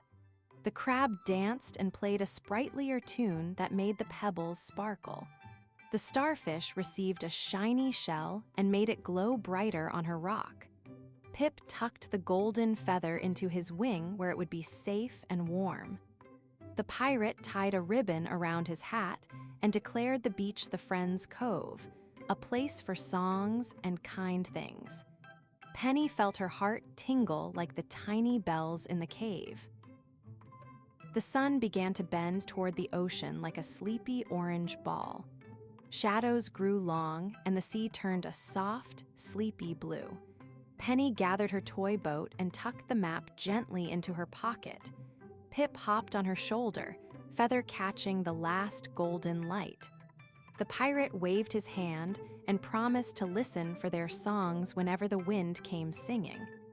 The fiddling crab played a slow, happy tune that sounded like a bedtime story. Penny yawned a little, feeling sleepy and very full of adventure and friends. On the walk back, Penny and Pip stopped to help a tiny lost fish find a deep puddle. They hummed a little tune and the fish flicked its tail in thanks. The gull above did a slow, lazy circle and the starfish waved goodnight. Pip told silly pirate jokes that made Penny giggle until she hiccuped. Each hiccup sounded like a tiny drum beat. The beach had become full of quiet music, like a soft blanket. Penny felt brave with sand on her knees and the gentle parrot at her side. When they reached Penny's little cottage at the edge of the beach, Mum was waiting with a warm towel and 2 mugs of warm milk, one for Penny and a tiny dish of seed and crumbs for Pip. Penny showed Mum the map and the golden feather and told the story with big hand gestures and small, happy squeaks from Pip. Mum laughed and tucked a blanket under Penny's chin. Pip curled his head under his wing on Penny's shoulder, feather safe and warm. The house smelled of baking, and the day felt like a ribbon tied around their shoulders. As night came, Penny's bedroom glowed with a small lamp and the whisper of the sea. Pip told one last parrot tale, a tiny story about an island that hummed lullabies. Penny listened with eyes half closed and held the little mirror that had made everyone smile. She whispered thank you to Pip and the pirate in the cave and to the fiddling crab who played that gentle tune. Pip clicked his beak softly and settled down. Outside, the moon climbed on its ladder of stars and the beach hummed a soft, sleepy song. Before Penny drifted fully to sleep, she dreamed of new maps and small, laughing gulls. In her dream, Pip led a parade of sea friends along the shore, each carrying a tiny treasure to share. The pirate clapped his hands and the fiddling crab played faster but gentle songs. The golden feather shone like a little moon on Pip's wing. Penny smiled in her sleep and hugged her toy boat like a friend. The dream promised more gentle adventures tomorrow, with new laughs, new songs, and more friends waiting on the sand. When morning came, Penny woke with sand still in her hair from the day before, though she had been snug in bed all night. Pip stretched and gave a cheerful squawk, as if to say, "Are you ready?" Penny kissed Pip on his head and looked out the window. The sea sparkled like tiny coins. She knew the map would always be there, and the chest of songs could be opened again and shared with anyone who needed a smile. Penny and Pip promised to visit the Friends' Cove whenever the sun was playful and the wind wanted to sing. So Penny and the pirate parrot set off again, sometimes for a puddle, sometimes for a song, and sometimes just to find a new, tiny treasure to share. The beach remembered their footsteps and the gulls remembered their tunes. The golden feather glowed when Pip laughed, and Penny's little wooden boat had many voyages, even on puddles at home. Every day brought a small, shiny moment of friendship, a new note to hum, and the warm feeling of knowing that treasure can be as simple as a song shared between 2 friends.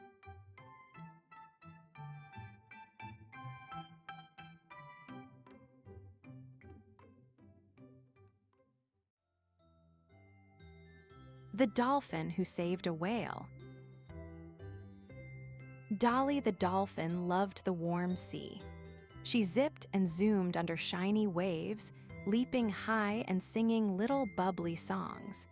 Her skin glimmered like blue glass. One day, while chasing a band of tiny silver fish, Dolly heard a different sound, a long, slow, humming song that sounded a little sad. The sound made the bubbles around her tremble. Dolly stopped mid-leap and listened, her ears twitching. She decided to follow the sound, nibbling a piece of sugar-bright sunlight as she swam slowly toward the deep blue hush. The sad song grew louder and softer, like a tide. Dolly dove down past waving seaweed until she found Willa the whale. Willa lay very still, tangled in silvery net loops that tugged at her wide tail. Her big eyes blinked slowly. "Hello," Dolly called, tiny voice echoing beside a giant ear. Willa made a soft, low sound, and a little bubble rose like a brave balloon. Dolly nudged the net with a worried nose. Willa tried to lift one fin, but the ropes held tight. Dolly's heart thumped with a brave squeeze. Dolly pulled and pushed, but the net did not loosen. "I can't do it alone," she said, puffing out small puffs of air. She tried singing back to Willa, a quick, cheerful tune to keep hope bright. Willa answered with a soft whoosh that sounded like a sleepy bell. Dolly called out, "Hold on, Willa, I will find help." Then she zipped away, faster than a spark, darting through the coral lanes and whispering to the fishes as she sped by. Each friend she met looked up with big, listening eyes. Dolly swam to the colorful coral reef where Crispin the crab clicked his claws and Tilly the turtle grazed on sea lettuce. Sammy the seahorse bobbed like a tiny golden flag. "Willa is trapped," Dolly sang as she arrived. Crispin clicked his claws thoughtfully. Tilly blinked slowly and smiled with steady calm. Sammy curled his tail and offered a coil of seaweed rope. The friends gathered close, heads and shells and tails together, whispering ideas like a tide of tiny plans. They wanted to help. They wanted to try everything. Crispin clicked, snipping tiny bits of the net with his strong pincers where the knots looked weak. Tilly pushed with her broad flippers, steady as a slow drum. Sammy tied a soft seaweed band to loop around a heavy part of the net so they could pull carefully. Dolly practiced a gentle nudge that would wake Willa without startling her. The glowing starfish lantern shone a warm light into dark net holes, and the sparkly seashell whistle sat ready. Each friend had a small job, and their tiny hearts felt big. When they reached Willa, the net looked bigger and twistier than they had guessed. The rope had loops and a rusty anchor that dug into the sand. Dolly spoke softly so Willa would not worry. "We will pull and we will be careful," she said. Crispin found a place to nip where the threads were old. Tilly pushed from below to lift Willa's tail a little. Sammy tugged with the seaweed band while Dolly sang a strong, steady song. Little by little, the knots loosened like a sleepy snail waking up. But then a knot held tight like a stubborn rock. When Crispin tried to snip it, the thread snapped in a surprising way and a sharp tug startled Willa, who made a loud, shaky huff. The anchor had caught under a stone and would not budge. For a breath, everyone paused. Little bubbles trembled between them. Dolly's whiskers quivered, but she breathed deep, filling her chest with ocean air and thinking of ideas like shining shells. The friends blinked and listened. This was a tricky turn, but not the end. Dolly remembered the sparkly seashell whistle that hung on a coral hook. It could call helpers from far away. She tucked it under her fin and blew a soft, twinkling note that rolled over the waves like a rolling bell. The sound curled and curled until more dolphins arrived, their sleek backs popping like waves. A big, kind humpback named Grandpa Hump heard, too, and came slowly, his old eyes shining. "We will pull together," sang the dolphins, and their voices made little lights in the water. With extra flippers and tails, they all worked as a gentle, strong tide. Grandpa Hump shifted his weight and pushed the anchor free from the rock with a slow, powerful nudge. The dolphins wrapped seaweed ropes and pulled with rhythm. Pull, pull, breathe. Pull, pull, breathe. Crispin made careful snips, and the starfish lantern lit the darkest loops. Willa's big tail wagged a little, then more and more, until finally the last knot slipped open like a sleepy eye. The net floated away, torn and harmless. Willa rose slowly, breaking the surface with a soft, whooshing laugh that made water sparkle. She gave Dolly a gentle nudge that felt like a thank you hug. All the sea friends danced in the water, doing little flips, spins, and clacky crab clicks. The little fish made a glittering parade, and the coral waved like an audience. Willa sang a new song, full and warm, and everyone sang back. It sounded like sunshine inside the sea, and it made Dolly's heart blossom like a bright coral bloom. After the rescue, the ocean felt kinder. Willa wrapped a cave of her fin around the little friends for a slow, warm swim. "Thank you," she hummed deeply, and her song wove into a promise. She would watch out for nets and help any friend who needed a hand or fin. Dolly felt sleepy and proud. The sparkly seashell whistle tucked into a pocket of coral seemed to wink. The sea friends promised to teach others about gentle nets and to help untangle anything they could find. There was a big bubble party that evening. Tiny bubbles floated like lanterns, and the glowing starfish lantern lit a soft path across the reef. Dolly chased a shimmering bubble and popped it with a happy squeak. Crispin clicked a cheerful tune, and Tilly told a slow, funny story that made everyone giggle. The ocean hummed with friendship and gentle lessons. They made a tiny flag with seaweed that read, "Be kind, watch the waves," and the flag twirled in a slow, smiling swirl. Before long, the sun slid down into a flaming, sleepy puddle, and Dolly curled beside Willa's warm side under a sky of moonlight on the sea. "We helped one another today," Willa sang, and Dolly nodded, eyes heavy. The reef hummed a lullaby, and each friend snuggled into their own little nook. The ocean held them like a soft blanket. Dolly dreamed of new adventures, but she also dreamed of small kindnesses that make big waves. The last thing she felt was a cozy, happy glow. In the morning, Dolly hopped up with a bright, bubbly whistle. The sea sparkled with new stories to tell. She waved to the boats passing far away and watched carefully for nets that might float too close. Whenever she saw something worrying, she would call, "Team," and helpers would come. Dolly had learned that being small did not mean being helpless. A brave heart and good friends could change a whole ocean.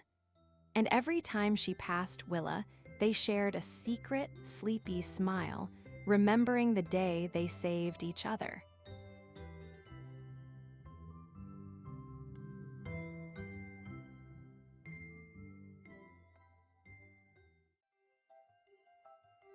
Sammy's spectacular circus surprise. Sammy lived in a cozy oak tree at the edge of a small green yard.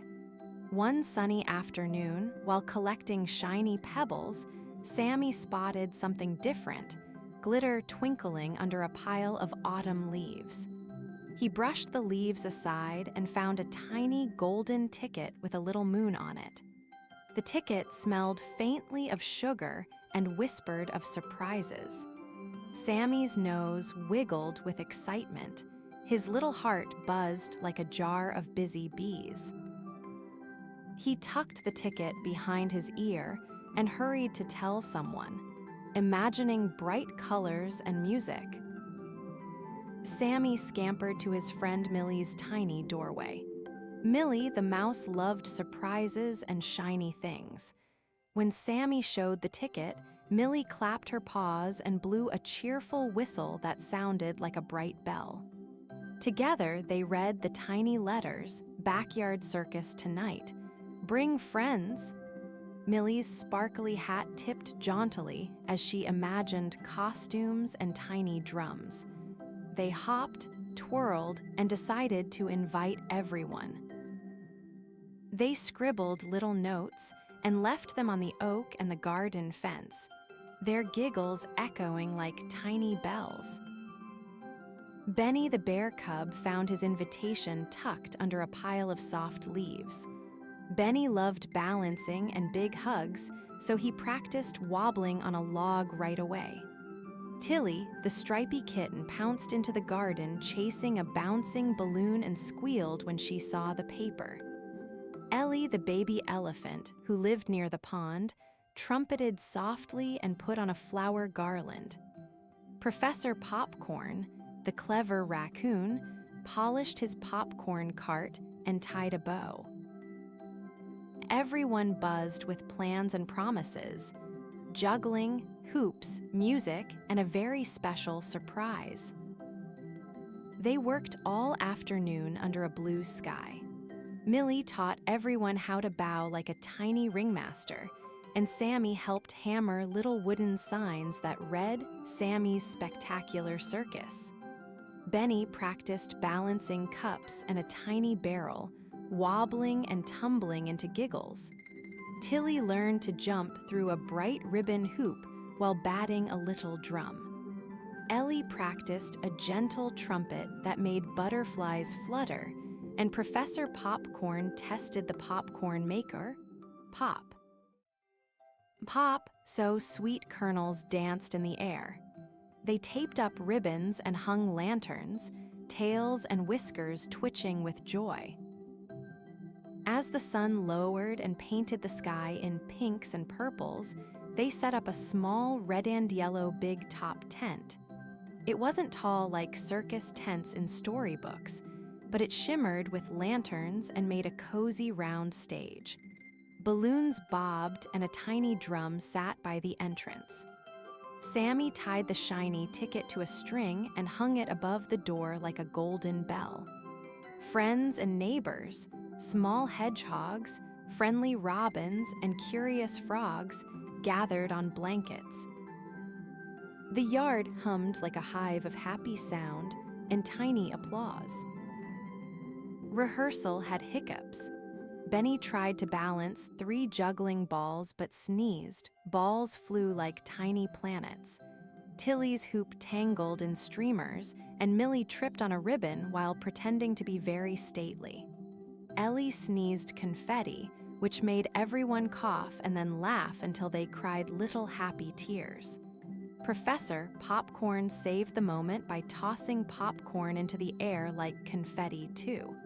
Sammy felt a tiny wobble of worry in his tummy. What if their show was too silly? What if no one clapped? Millie tapped her whistle and squeaked something encouraging. "Silly can be splendid," she said. The friends huddled and decided to make the silliness the show's secret sparkle. Sammy found his courage by imagining everyone giggling together. He drew a bright program with doodled stars and placed it by the entrance. They practiced again, slowly, with giggles between steps. Benny made a gentle wobble into a funny bow. Tilly's leaps turned into twirling dances. Slowly, the yard felt ready, like a big warm hug waiting under the tent. Night arrived, and the stars peeked out like tiny glitter stuck to the sky. Lanterns in the tent twinkled, and the little audience hushed with excitement. Sammy's paws trembled as he opened the show with a tiny tap-tap on the drum. Millie announced the acts in a squeaky, proud voice. Benny balanced and bowed, making everyone clap at his brave smile. Tilly leaped through bright hoops while confetti floated like sleepy snow. Ellie trumpeted softly, so the sound felt like a lullaby. Professor Popcorn sold handfuls of warm popcorn to squeals of delight. Then came the surprise, Sammy's favorite part. He had saved the shiny ticket for a special trick. "Close your eyes," he whispered to his friends. Everyone did.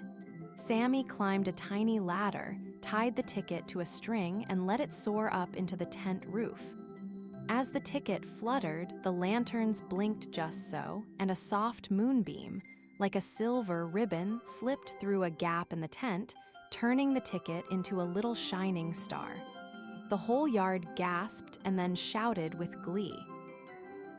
The moon itself seemed to clap its hands in twinkling applause. The giggles became a fine music of happy sounds.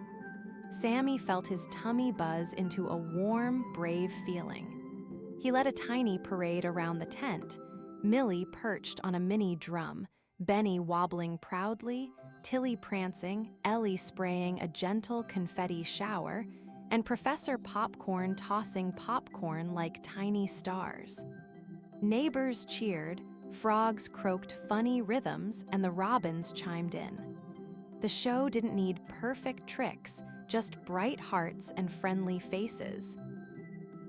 Sammy's smile stretched wide as the moon shone, full and round, right over the tent. When the final bow came, everyone clapped and stamped little feet. Sammy took a tiny bow and felt proud like a balloon ready to float. Millie handed him back the golden ticket, and he kept it close to his heart. "Best surprise ever," Benny mumbled through a yawn. Tilly curled into a purring nap on a soft blanket. Ellie sighed a happy trumpet, petals from her garland drifting down. Professor Popcorn counted leftover kernels and winked. The lights dimmed slowly. The tent hummed like a happy bee nest, full of warm memories. After the circus, the friends snuggled under the stars on soft blankets. Sammy tucked the ticket in a tiny wooden box and put it on a shelf inside his oak tree. The box would be a memory keeper, a place for dreams and future surprises. Millie hummed a lullaby, Benny mumbled a gentle story about balancing on clouds, Tilly's whiskers twitched in sleep, and Ellie drifted into quiet trumpet snores. Professor Popcorn packed up his cart with a sleepy smile. The yard settled, full of friendly hush and the promise of tomorrow's play. In the morning, the yard smelled like warm popcorn and fresh day. Sammy peeked out and smiled at the wooden box. He knew the circus had been small but spectacular because everyone shared their best, sillies and all. He scampered to Millie to plan a new, tiny adventure, maybe a lemonade stand or a moonbeam picnic. The golden ticket rested safely, a twinkly promise that surprises were always just around the corner when friends worked together. Sammy skipped away, tail high, ready for the next sparkling idea.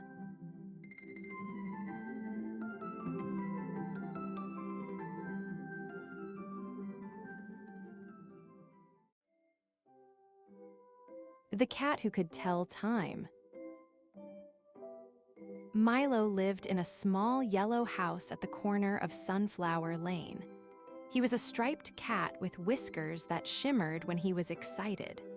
Milo loved purring on windowsills, chasing sunbeams, and listening to the tick-tock of the old grandfather clock in the hallway. Every morning he watched Rosie, the little girl next door, hop out of bed and shout, "Good morning."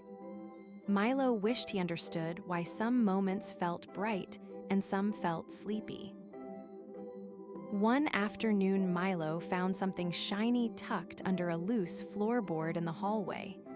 It was a small brass pocket watch with a tiny star etched on its lid. When Milo touched the watch with his paw, his whiskers glowed and hummed a little tune. Tick, the tiny bluebird who lived in the apple tree outside, flew in to listen. The watch did not tell time in numbers. It sang soft songs of wake up and rest instead. Milo pressed the watch to his whiskers and listened. He heard a tiny melody, ding-dong swoosh. His whiskers twitched, and suddenly Milo knew it was time to curl into a nap. He trotted into Rosie's room and tapped her shoulder with his paw. Rosie blinked, smiled, and said, Time for my cozy blanket. Milo felt proud. The watch seemed to help him feel which moments were bouncy and which were soft and yawny. At midday, Milo wandered into the garden, the pocket watch warm against his fur.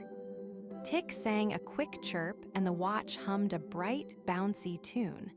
Milo's whiskers sparkled with sunshine. He knew it was playtime. He darted after fluttering leaves, chased his shadow, and invited the toy mouse to a game. Rosie brought a little ball and laughed. Everyone in the garden followed Milo's gentle rhythm, and the day hummed with playful beats. Sometimes the watch sang a slow, sleepy song as the sun started to tip toward the trees. Milo's whiskers dimmed into a soft glow. He gathered Rosie, the toy mouse, and even Tick for a gentle story by the grandfather clock. The old clock swung its pendulum and hummed a deep, steady beat that matched Milo's purr. The melody told them it was almost time for warm milk and soft blankets. One windy day, the pocket watch slipped from Milo's paws and rolled out the window toward the garden. Milo's whiskers trembled. Without the watch, he felt small and a little lost. Rosie hurried outside, and the two friends searched under flower pots and behind shrubs. Tick sang question melodies while the toy mouse sniffed along the path. The watch was nowhere to be found, and Milo wondered how he would tell time again. They followed a faint ticking sound to the old oak tree where the neighborhood squirrels played. There, halfway up a root, the pocket watch lay resting on a soft bed of moss. Milo gingerly climbed and nudged it with his paw, but the watch would not tick. Milo's whiskers did not glow. He felt a tiny pinch of sadness. Rosie sat beneath the oak and hummed a tune. The friends held hands, paws, and fingers, hoping for a little bit of magic. Rosie whispered, "Maybe the watch needs us to listen differently." Milo closed his eyes and remembered how the grandfather clock's pendulum felt steady inside his chest when he purred. He tried to listen to his own heartbeat and the world's tiny sounds. A bee humming, a distant bicycle bell, Tick's tiny song. Slowly, Milo's whiskers began to glow faintly. He felt the time inside his own soft paws, and a new kind of knowing warmed him. Milo learned he could feel time by gentle rhythms, quick beats for running, light tinkles for play, and slow sighs for sleep. He carried the pocket watch back home, but now he didn't need it to tell when to jump or when to hush. Rosie clapped and said, "You can tell time, Milo." The toy mouse smiled in its small, sleepy way. Even the grandfather clock seemed to nod its wooden face as if to approve Milo's new skill. Word spread around Sunflower Lane. Neighbors came with questions. When should my baby cat nap? When should I bake the bread? Milo listened with his whiskers and answered with small melodies. He would hum a bright chirp for morning chores and a slow lullaby for bedtime. People clapped when the bread came out perfect, and when little kittens stopped fussing because Milo's soft timing soothed them. He was small, but everyone trusted his kind knowing. Then came the day of the big picnic in the meadow. The whole neighborhood spread the red checkered blanket and set out jars of honey and blueberry pies. But oh no, the sun hid behind shy clouds, and everyone worried the cakes would be soggy. Rosie squeezed Milo's paw and asked if he could help choose the best moment for cake. Milo felt the flutter in his whiskers and listened to the meadow's hush. He knew the perfect time would come if they waited kindly together. Milo told the neighbors to set their plates down for now and to sing a quiet, waiting song. They hummed together, a soft chorus like a warm blanket. Tick sang a bright note from the branch above, and the pocket watch tucked in Milo's collar chimed once with a tiny star spark. Slowly, the clouds parted like curtains, and a ribbon of golden sunlight landed on the blueberry pie. Everyone cheered and shared cake and laughter. After the picnic, Milo felt thoughtful. He loved helping others know when to play and when to rest, but he also liked surprises and quiet naps. Rosie curled up beside him and whispered, "Thank you for listening with your whiskers." Milo purred a low, contented hum. He realized time was not one straight line. It was many small songs and gentle beats stitched together. That thought made him smile, and his whiskers glimmer like tiny stars. Night came and the streetlights blinked awake like sleepy fireflies. Milo would tell one small bedtime tune to each neighbor as they tucked in their sleepy heads. He hummed by windows and on porches, and tiny hearts learned the comfort of familiar rhythms. Rosie closed her eyes with a smile and whispered goodnight to Milo. The grandfather clock counted slow and steady, and Milo's whiskers shone a gentle moonlight silver, keeping a soft promise to watch over time. Sometimes Milo still liked to hide the pocket watch in silly places, so friends would giggle while searching. Once the toy mouse found it under Rosie's shoe, and Tick pecked a small tune in triumph. They laughed together because they knew Milo's time-telling came from inside, not only from shiny things. The watch was a friend, but Milo's listening heart and curious whiskers were the true magic everyone loved. Years later, children who grew up on Sunflower Lane told their children about Milo, the little cat who could tell time with his whiskers. They taught them the quiet songs he hummed, a peppy chirp for wake up, a bouncy jingle for play, and a soft, slow hum for sleep. The pocket watch sat on a shelf like a tiny treasure, and Milo's whiskers kept twinkling, passing on gentle rhythms that helped everyone find the right moment for everything. On quiet mornings, you might still hear a tiny, happy tune drifting down Sunflower Lane. If you listen very closely, you can feel the moment shift like a page turning in a gentle book. Milo napples in the sun with whiskers that glow like little lamps, and somewhere a bluebird sings a time melody. The world keeps its soft rhythms, and the children who know Milo's songs smile a little wider, knowing that time can be kind and gentle.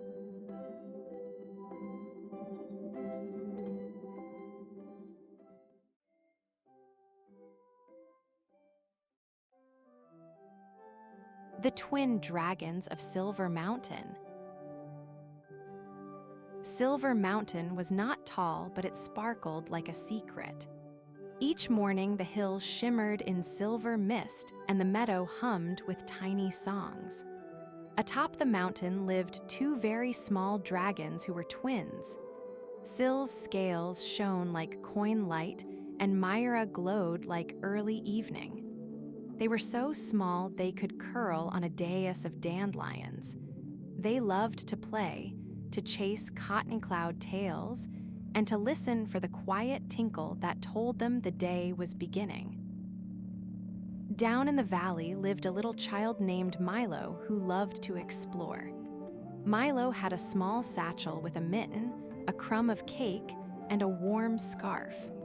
He looked up at Silver Mountain every day and wondered what the shy dragons did.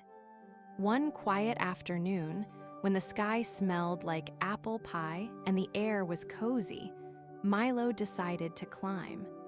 He tiptoed past daisies and pebbles, singing a small, brave song to keep his feet steady up the silver slopes. Near the top, Milo found a tiny bell on a cloud branch. It was a silver bell that sounded like laughter when the wind touched it.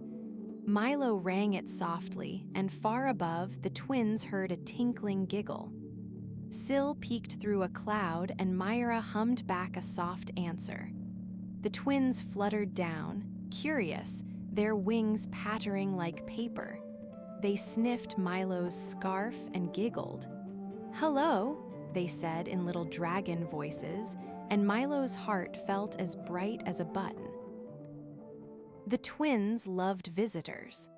They showed Milo how to tuck a cloud blanket into a pocket and how to make a wind whistle from a reed.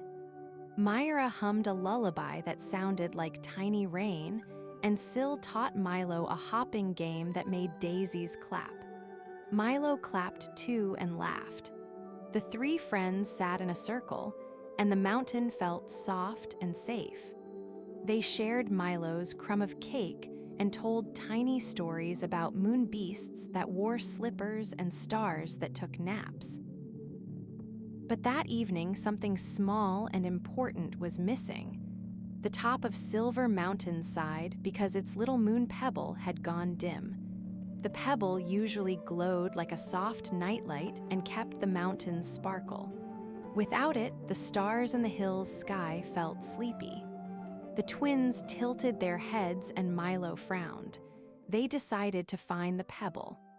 "We will look together," Myra said, blowing a hopeful little puff. And that is how their gentle adventure began under a sleepy sky. First, they checked the mirror pond where the moon liked to peek. The pond showed quiet faces and soft thoughts. The surface was still as glass and held a single flicker of star. Milo leaned over and saw his own wide eyes, the twins, small faces, and a pale shimmer that might be the pebble far below the water. They whispered plans. Syl suggested they sing the pebble's name. Myra tapped a tiny tune. Milo hummed along, and the pond twinkled as if listening. The song led them to a maple tree where a leaf had fallen into a silver stream. On that leaf, a tiny maple leaf boat floated toward a bend. Maybe someone found it and took it for a sail, Milo wondered. The twins hopped on the stream's edge and peered. The boat rocked like a sleepy boat. A soft voice from the water said it had seen a glow drift by earlier, toward the little hollow where the lantern flower wakes. They hopped onto the boat and drifted like small, brave sailors. The lantern flower opened its petals like a tiny sun and told them it had kept watch all night. It had seen a soft light bounce across the moss toward a cozy burrow under a rock. "It looked sad and small," the flower said with a drowsy glow. The friends thanked the flower. They tiptoed past snoring mushrooms and a line of sleepy beetles, following tiny footprints that gleamed faintly. Each step felt like a secret page being turned in a bedtime book. At the cozy burrow, they met a small hedgehog who had found the pebble and thought it was a shiny snack. The hedgehog held the glowing pebble in its paws, blinking with surprise. Milo knelt and smiled. "We need the pebble to make the mountains sparkle," he explained softly. The hedgehog sniffed, then nodded. It had meant no harm. It was easy to share when a friend asked so kindly. The hedgehog rolled the pebble into Milo's hands, and they all smiled together. Holding the pebble, Milo felt its warmth like a memory of sun. The pebble sang a tiny bell note only their ears could hear. "We must put it back on the mountain's crown," Syl said. They walked together, little feet and tiny dragon claws tugging, while the pebble's glow kept them company. The stars leaned close. When the path seemed steep, Myra hummed and her glow wrapped around Milo like a tiny blanket. Each step became easier with a friend at your side. Near the crown, they found a narrow seam where the pebble fit like a promise. But a gust of wind blew a swirl of cloud and sent the pebble wobbling toward a tiny crack. "Catch it!" cried Milo. Sil leaped, Myra swooped, and Milo stretched his small hands. For a breath, they all held their breath. Then, with a soft thump and a gentle giggle, the pebble landed safe in the seam. It shivered, blinked, and lit the mountain with the sweetest, quietest glow. Light spread like warm honey across the hillside. Flowers opened their sleepy faces. The mirror pond smiled with new stars, and the clouds fluffed themselves into a picnic blanket. The silver bell rang out in time, and even the hedgehog waved its paws. The mountain felt happy again. The twins danced tiny loops in the air, and Milo laughed until his tummy felt like a soft drum. All the small things of the mountain seemed to sing in one gentle chorus. As a thank you, Sil and Myra gave Milo a small star lantern made of stitched light. It fit in his palm like a tiny sun. For dark corners and bedtime, Myra said. Milo tucked the lantern into his satchel and felt warm inside. The lantern hummed a lullaby and the twins hummed back. They promised to be friends forever and to meet on soft afternoons to play. Then Milo curled under the cloud blanket and watched the stars come out like curious eyes. When it was time for Milo to go home, the twins showed him the rainbow bridge where colors took a little nap. Milo walked across slowly, with the lantern glowing in his satchel and the pebble's warm memory tucked in his heart. The valley welcomed him with the smell of supper and kind lights in windows. He waved goodbye to Sil and Myra, who curled up on their dandelion daisies. The mountain kept its sparkle, safe and soft, until the next quiet morning. That night, Milo told his family about the tiny dragons, the bell, the hedgehog, and the pebble. His family listened with wide eyes and gentle smiles. Milo hung the star lantern by his bed so the room smelled like moonlight. He dreamed of cloud blankets, maple leaf boats, and songs that made ponds twinkle. Sil and Myra napped under the stars, tiny warm breaths like wind in a wrapper. Every now and then the moon winked, as if to say, "Friends who help are magic." Days passed, and sometimes Milo returned to play. Each visit, the mountain seemed to giggle a little louder. The twins taught him new tiny games: how to count clouds, how to skip a note, how to plant a pebble so it would hum when rain tickled it. The villagers would walk by and smile at the shining hill, and sometimes taste the hush of the mountain's songs. Children learned that caring for small things keeps big places bright, like feeding a little lantern with kindness. One evening, the moon leaned close and the twin dragons lay on their backs watching its face. Myra hummed a sleepy tune and Sil blew tiny silver bubbles that floated like questions into the night. Milo sat beside them with the star lantern aglow. "Will the sparkle ever go away again?" he asked in a whisper. "Maybe sometimes," Sil said, "but then friends will listen, share, and stitch it back together." Milo nodded and felt the truth in his small, steady chest. When the story finished and Milo's eyes grew heavy, he curled up safe and small. The mountain hummed a soft goodnight, and the twins tucked the pebble under a quilt of moss to keep it snug. Stars winked, and the silver bell chimed a tiny lullaby. Milo breathed out the day like a small sigh, the lantern dimming to a friendly glow. As the house and hills slept, everything remembered the kind little promises that make bright things stay bright.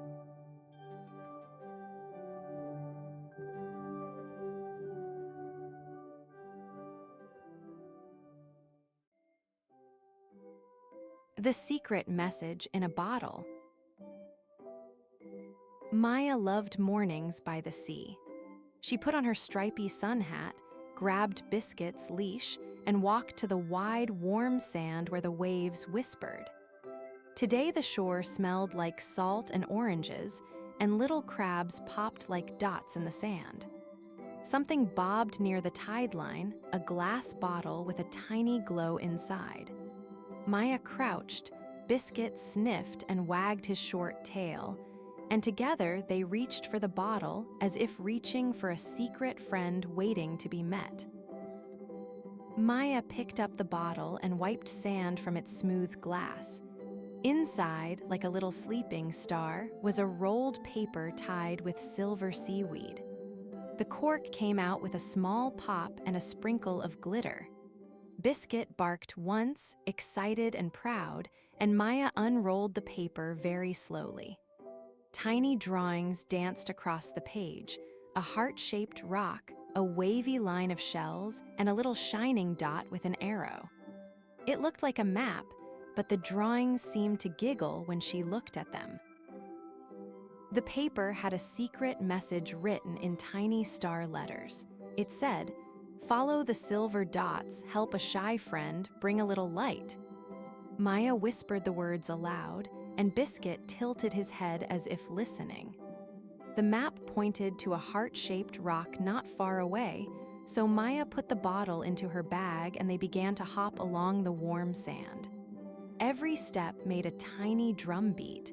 Maya hummed, Biscuit pranced, and the sea seemed to watch like a friendly giant with gentle eyes. When they reached the heart-shaped rock, a white seagull swooped down and landed with one wing tucked, as if saying hello. "Hello, I'm Swoosh," he called in a cheerful voice and tipped his head. Swoosh had seen many tides and many bottles, and he decided he would come along.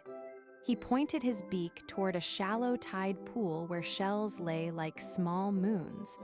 The map's silver dots shimmered like a secret path across the sand. Maya clapped softly. She liked that the adventure had a friend to help. At the tide pool, small waves sighed and showed colorful stones. A crab with a shiny red shell waved a claw and led them toward a tiny hollow beneath a clump of seaweed. "There," whispered Swoosh, and the little hollow gleamed. Inside lay a small folded piece of paper that looked very old. When Maya opened it, the paper breathed a faint silver light. The moonbeam map. It made little sparkles in the air like fireflies, showing a curving line to a hidden cove guarded by a smiling palm tree. They followed the moonbeam map along a path of shells, hopping over little dunes and stepping around sleepy seaweed piles. Sometimes Maya danced in the sand, and Biscuit chased his own shadow.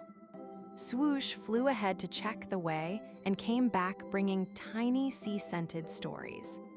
The sun played peekaboo with a few clouds, and everything felt like a game that only 3 brave friends could play. The silver dots on the map glowed a bit brighter as if cheering them on. Soon they reached a little cove where a tiny island sat like a green bump in the blue, and a small palm tree smiled at the sky. Palm Tree Pete waved his leaves like friendly hands and shaded a cozy nook where the sand was soft. There, tucked in a circle of shells, was a glowing ripple, a small fish no bigger than Maya's hand, shimmering like moonlight on water. The fish blinked with shy silver eyes and trembled a little, as if it had been waiting for very kind helpers. The little fish sighed a tiny bubble and sent another soft glow. "I am Glimmer," it whispered in ripple sounds. "I lost my way to the deep blue where my friends sleep.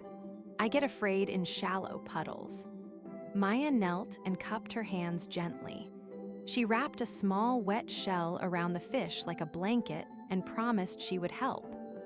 Biscuit pressed his nose gently to the water's edge, and Swoosh unfurled a plan that sounded very important and very funny all at once. They built a tiny, shiny path of shells and sea glass that led from the cove to the edge of the sea, arranging them like stepping stones the fish could follow in the water. Maya hummed a soft song and Swoosh kept watch from above. Biscuit fetched a smooth shell now and then, proud as a helper.